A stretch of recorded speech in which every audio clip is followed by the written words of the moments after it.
We are studying the book At the Feet of the Master, written by J. Krishnamurti at his younger age. He says there are four qualifications there are for this pathway. One is discrimination, desirelessness, third is good conduct, and love.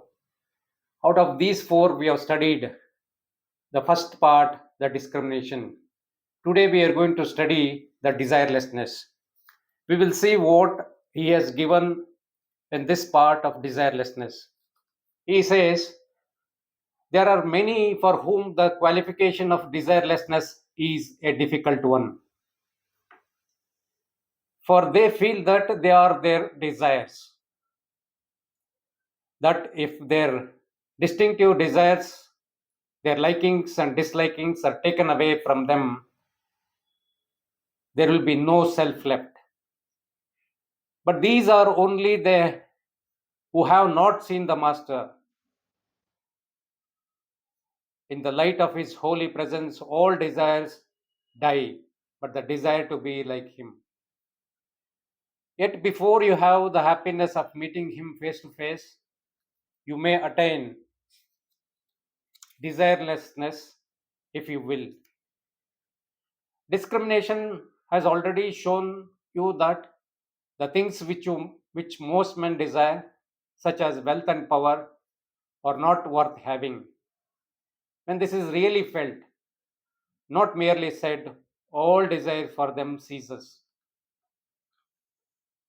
Thus, for all is simple.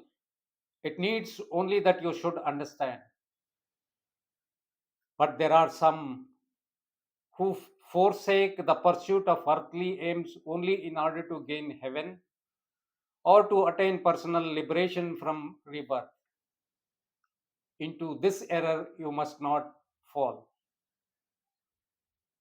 If you have forgotten self altogether, you cannot be thinking when that self should be set free or what kind of heaven it shall have.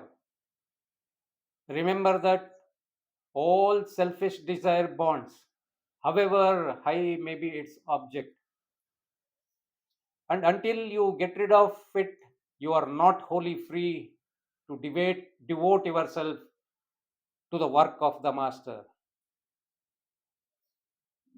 When all desires for self are gone, there may still be a desire to see the result of your work.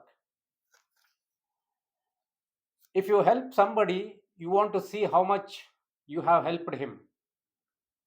Perhaps even you want him to see too and to be grateful.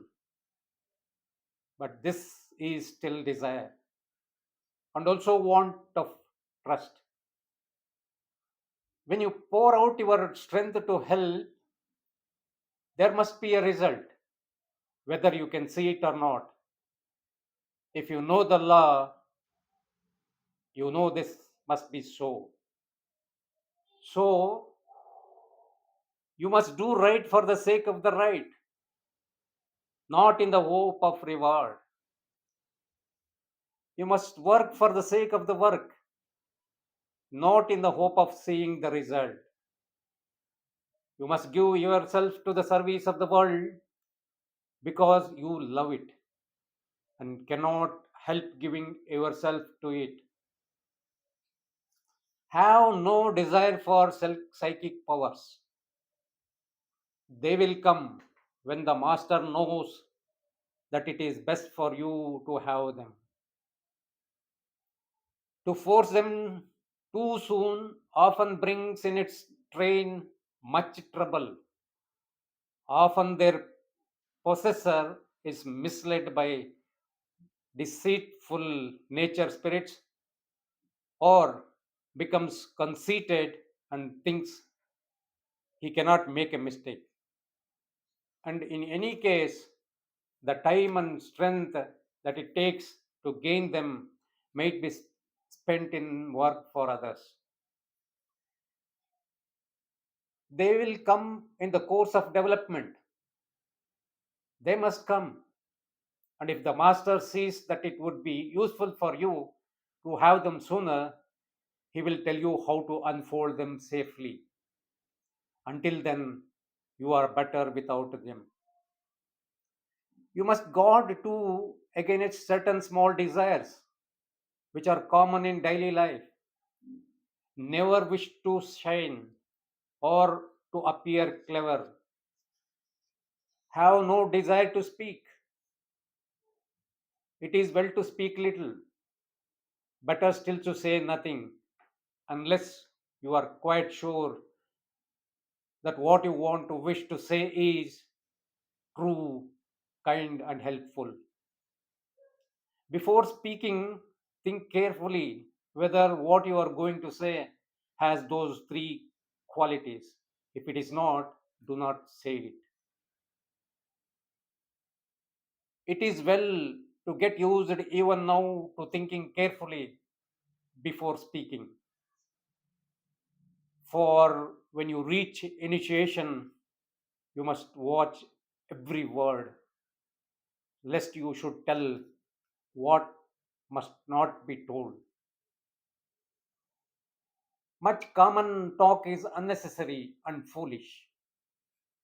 When it is gossip, it is wicked. So be accustomed to listen rather than to talk.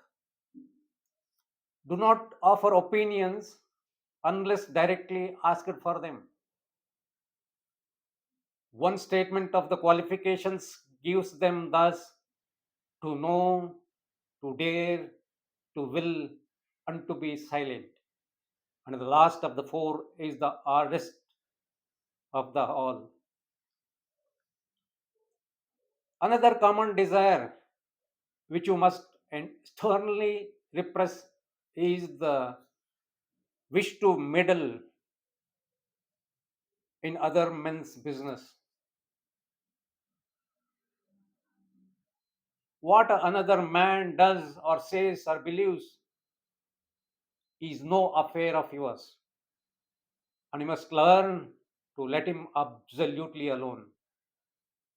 He has full right to free thought and speech and action, so long as he does not interfere with anyone else. You yourself claim the freedom to do what you think proper. You must allow the same freedom to him, and he exercises if you have no right to talk about. When he exercises it, you have no right to talk about him. If you think he is doing wrong, and you can contrive an opportunity of privately and very politely telling him why you think so, it is possible that you may convince him. But there are many cases in which even that would be an improper interference. On no account must you go and gossip to some third person about the matter, for that is an extremely wicked action. If you see a case of cruelty to a child or an animal, it is your duty to interfere. If you see anyone breaking the law of the country, you should inform the authorities. If you are placed in charge of another person in order to teach him, it may become your duty gently to tell him of his faults. Except in such cases, mind your own business and learn the virtue of silence.